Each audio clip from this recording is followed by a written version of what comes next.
Um, I will be around to listen to the panel, but I do need to leave a bit early, so I just thought it'll be less disruptive if I make my comments now. So good afternoon and thank you.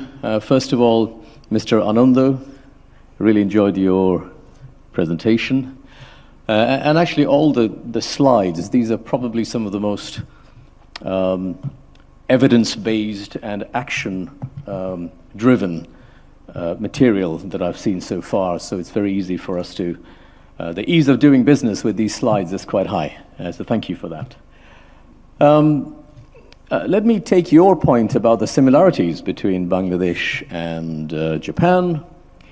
Did you say the flag, the fish, the eating with the hands?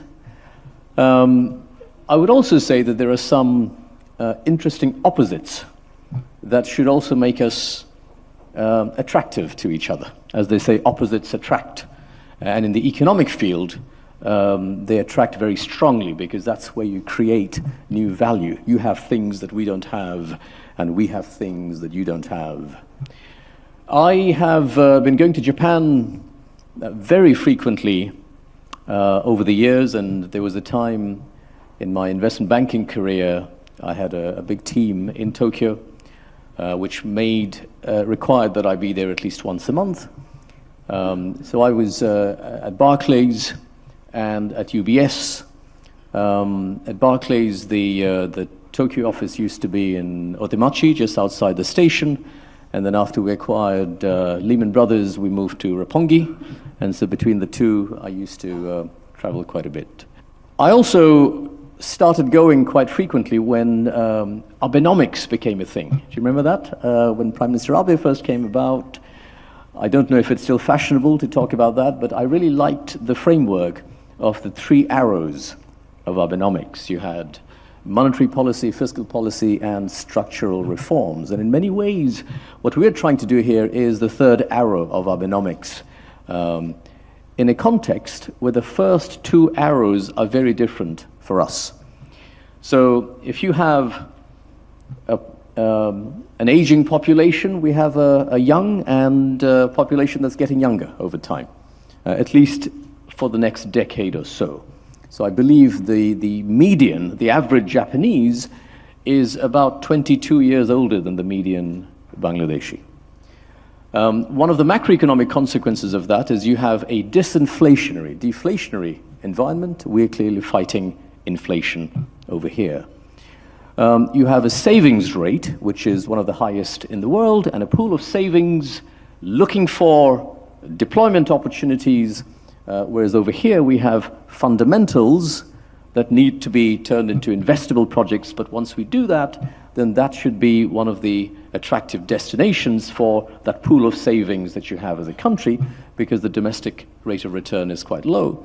And I remember one of the other things that Abenomics was trying to push out is that your companies, your corporate cash holdings is quite high. So a bit more capex would also be useful.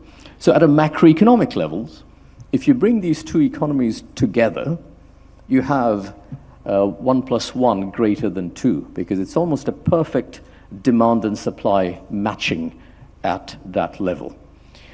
Of course, it's one thing to recognize that conceptually, and quite another thing to be able to give effect to that materially, which is all about execution, implementation. And one of the slides that I found very interesting is the one where you compared us with some of our peer groups, some of the others in the region. And when it came to labor cost, we were right at the bottom or close to the bottom. And when it came to difficulty of doing business, we were somewhere close to the top. And I think both of these numbers need to change. We don't want to be the cheapest place in the world to do business in. And we don't want to be the most difficult place in the world to do business in. Let's compress the gap between the two.